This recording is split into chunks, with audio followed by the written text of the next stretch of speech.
இந்த தமிழ்நாட்டையே பாதுகாப்பதற்காக நான் ஒருவன்தான் அவதரித்திருக்கிறேன். நான் தான் தமிழ்நாட்டினுடைய முதல் பாதுகாவலன்.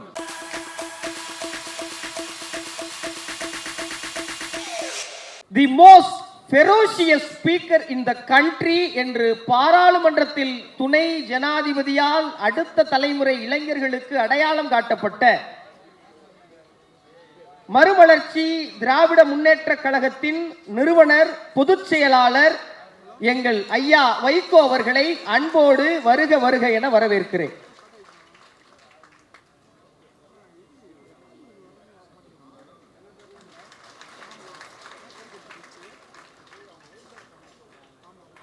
கதிரை வைத்து படம் எடுத்தவருக்கு கதர் வழங்குகிறார்கள் இந்த மேடையில்.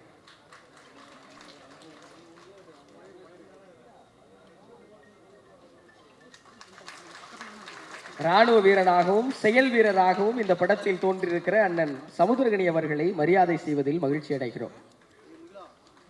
அவர்களுக்கு எங்கள் ஐயா வைகோ அவர்கள் மனம் நிறைந்து வாழ்த்தி மரியாதை செய்கிறார்கள்.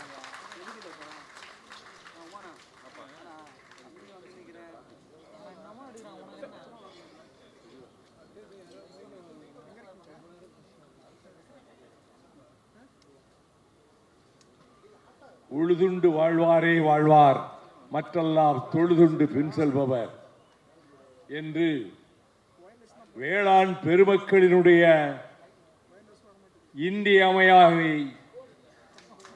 உழவு எனும் அதிகாரத்தில் அருங்குரட்பாக்களாக தந்த சென்னா போதார் திருவள்ளுவ பெருந்தகையின் பெயரால் முத்தமிழ் அறிஞர் டாக்டர் கலைஞர் அவர்களால் நிர்மாணிக்கப்பட்ட எழில் குலுங்கும் வள்ளுவர் கோட்டத்தில் பராசக்தியும் மனோகராவும் அதனைத் தொடர்ந்து எண்ணற்ற திரை காவியங்களையும் தந்து கலை உலகில் அழியாத புகழை பெற்று இமயத்தின் சிகரமாக கால கல்வெட்டாக திகழ்கிற அண்ணன் கலைஞர் அவர்களால் வாரிக்கு பார்க்கப்பட்டவர்கள்தான் நடிகர் திலகமாகட்டும் மக்கள் திலகமாகட்டும் ஜொலிக்கும் நட்சத்திரங்களை உருவாக்கி தந்த அந்த தலைவன் எழுப்பிய இந்த வியத்தகு மாளிகையில் அரிசி உயிரின் மறுபெயர் என்ற தலைப்பில் தயாரிக்கப்பட்டிருக்கக்கூடிய திரைப்படத்தில் மதச்சார்பற்ற முற்போக்கு கூட்டணியில் பகைவர்களை வீழ்த்துகின்ற போராயுதங்களில் ஒருவராக கருதப்படுகிற இந்திய கம்யூனிஸ்ட் கட்சியினுடைய முன்னணி தலைவர் அன்பு அண்ணன் முத்தரசன் அவர்கள் இந்த காவியத்தில் உழவனாகவே மாறியிருக்கிறார். நடிப்புக்கலை என்பதை அவர் பயின்றவர் அல்ல, ஆனால் இயற்கையாக அவர் கட்டியிருக்கிற தலைப்பாகையும் தொழில் உழவு என்றுதான் எங்கள் பக்கத்தில் சொல்வார்கள். அப்படி தொழில் செய்யப்பட்ட வயலில் அந்த நெல்லை வீசுகிறாரே, அது இயற்கையாக பல ஆண்டு காலம் வயலிலே நெல் வீசி இருந்தால் தான் அப்படி நெல்லை வீச முடியும். அதை வீசிக்கொண்டே வருபவர் சின்னஞ்சிறு பிள்ளையாக தொழுவத்திலே கட்டப்பட்டிருந்த தன்னுடைய அந்த மாட்டை விலை பேசி விற்றதற்கு பின்னரும் அதை போய் முகத்தை நீவி கொடுக்கின்ற பாசத்தை பொழிந்து எல்லை காக்கும் ராணுவத்தில் படை வீரராக உலவி நாட்டை காக்க படையில் சேர்ந்தேன், இந்த மண்ணை காக்கவும் வேளாண் பெருமக்களின் உரிமைகளை காக்கவும் நான் களத்திலே நிற்கிறேன் என்று நான் மதித்து வருகிற எண்ணற்ற வெள்ளித்திரை நட்சத்திரங்களில் பெயர்களை அடுக்கிக் கொண்டே போகலாம். அந்த வரிசையில் ஒரு குணச்சித்திர நடிகராகவும் ஆவேசத்தை வெளிப்படுத்தி எதிரிகளோடு மோதுகிற காட்சிகளில்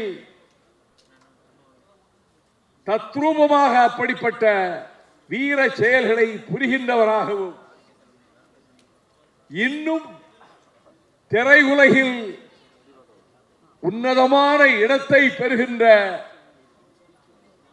பிரகாசிக்கக்கூடியவரான என் கிராமத்துக்கு பக்கத்து ஊரிலே இருந்து வந்து இந்த கலை உலகிலே முத்திரை பதித்து வருகிற ஆருயிர் சகோதரர் தாமரைக்கனி அவர்களே, சமுத்திரக்கனி அவர்களே, இந்த நிகழ்ச்சிக்கு வந்து பெருமை சேர்த்திருக்கின்ற தமிழக அரசினுடைய துணை முதலமைச்சர், இளைஞர் பட்டாளத்தை வார்ப்பித்து வழிநடத்தி வருகிற எதிர்வரும் தேர்தல் களத்தில் பகைவர்களை வீழ்த்துவதற்கு இப்பொழுதே சல்லடம் கட்டிவிட்ட பாசமிகு சகோதரர் உதயநிதி ஸ்டாலின் அவர்களே, இந்த மேடையிலே அமர்ந்திருக்கின்ற அரசியல் இயக்கங்களினுடைய தலைவர்களே, திரையுலக இயக்குநர்களே, செம்படை வீரர்களே, செய்தியாளர்களே, தொலைக்காட்சி ஊடக நண்பர்களே, கலை உலகில் பிரவேசித்திருக்கிறார் அண்ணன் முத்தரசன் அவர்கள். எந்த பயிற்சியும் முன் அனுபவமும் கிடையாது. ஆனால் அந்த கதாபாத்திரமாகவே மாறிவிட்டார் என்பதை ஒரு சில நிமிடங்களிலேயே உணர முடிந்தது. இந்த மண்ணுக்கு போராடி கண்ணீர் சிந்தி வியர்வை சிந்தி ரத்தம் சிந்தி வாழ்க்கையே போராட்ட களங்களாக்கிக் கொண்ட தீராதி தீரர்கள் இந்த அரங்கத்திலும் நாடெங்கும் இருக்கின்ற போது இந்த தமிழ்நாட்டையே பாதுகாப்பதற்காக நான் ஒருவன்தான் அவதரித்திருக்கிறேன். நான் தான் தமிழ்நாட்டினுடைய முதல் பாதுகாவலன் என்று ஜம்பக்குரல், ஆணவக்குரல் 2 நாட்களாக ஒலித்துக் கொண்டிருக்கிற வேளையில் உண்மையாக இந்த மண்ணை காக்கின்ற போர்ப்படை வீரர்கள் தான் இந்த மேடையிலும் எதிரிலும் அமர்ந்திருக்கக்கூடியவர்கள் என்பதை நான் நினைவுபடுத்தி, அரிசி திரைப்படத்தில் சிம்பனி இசை வைத்து உலக புகழ் பெற்றாரே அண்ணன் கலைஞரால் இசைஞானி என்று பெயர் சூட்டப்பட்ட அந்த மாமேதையினுடைய தயாரிப்பிலே அவர் அமைத்து தந்த இசை பாடல்கள் இதயத்தை கவர்வதாக அமைந்திருக்கின்றன. இந்த திரைப்படம் விரைவில் வெளிவரும் என்று நான் அறிந்தேன். அது மக்களின் ஆதரவை பெறும் என்று நான் நம்புகிறேன்.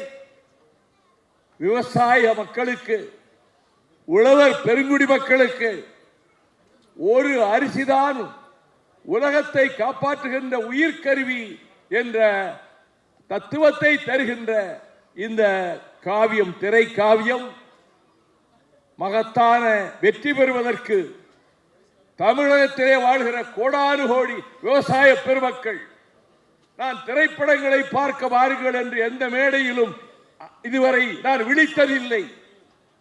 ஆனால் மண்ணை நம்பி, கலப்பையை நம்பி, கமலையை நம்பி, விதைக்கும் விதைகளை நம்பி உலகத்தை வாழ்வித்துக் கொண்டிருக்கக்கூடிய, பசிப்பிடி போக்குகின்ற மருத்துவர்களாக திகழ்கிற விவசாய பெருமக்கள், நீங்கள் திரையரங்குகளுக்கு வர வேண்டும். அரிசி உன்னதமான வெற்றி பெற்றது என்ற நிலையை விவசாயிகள் உருவாக்க வேண்டும்.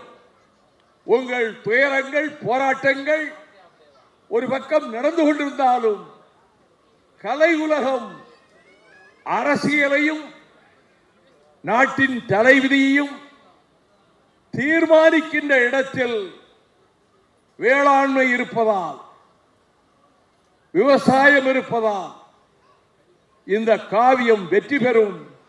இதிலே பங்கெடுத்திருக்கக்கூடிய அனைத்து நடிகர்களுக்கும் நான் என் வாழ்த்துக்களை தெரிவித்துக் கொள்கிறேன். நம்முடைய சமுத்திரக்கனி அவர்கள் இன்னும் உயர்ந்த விருதுகளை அவருடைய திரைப்படங்களின் மூலமாக, முதல் திரைப்படம் அவர் நடித்த திரைப்படத்தை பார்த்துவிட்டு அவர் ஒரு காவல்துறை அதிகாரியாக வந்து ட்ரெட்மில்லிலே அவர் அந்த நடை போட்டுவிட்டு கீழே இறங்கிய காட்சியை பார்த்துவிட்டு, யார் இந்த மனிதன், புதிதாக சினிமா உலகத்துக்கு வந்திருக்கிறாரே, இவரிடம் அசாத்தியமான திறமை இருக்கிறது என்ற உணர்வோடு அவரை சந்தித்த போது சொன்னார், உங்கள் கிராமத்துக்கு பக்கத்து கிராமத்தை சேர்ந்தவன், நீங்கள் பேசிய திராவிட முன்னேற்ற கழக மேடைகளை நோக்கி சைக்கிளிலே பல கல் தூரம் பயணித்தவன் என்று சொன்னபோது நான் மெய் சிலிர்த்து போனேன். வாழ்க இந்த திரைப்படத்தை தயாரித்தவர்களின் எதிர்காலம், சமுத்திரக்கனி அவர்கள் புகழ் பெருக, இயக்குனர் இன்னும் பல காவியங்களை தயாரிக்க வாய்ப்புகள் பெருக, இந்த நிகழ்ச்சியில் கலந்து கொள்ளக்கூடிய வாய்ப்பை தந்த என்னை உயிராக நேசிக்கிற அண்ணன் முத்தரசன் அவர்களுக்கும் என் பாராட்டுக்களையும் வாழ்த்துக்களையும் தெரிவித்து, வெல்வோம். அரிசி திரைப்பட வெற்றியில் மட்டுமல்ல, எதிர்காணும் தேர்தல் களத்திலும் நாங்கள் தான் வெல்வோம் என கூறி விடைபெறுகிறேன். நன்றி, வணக்கம்.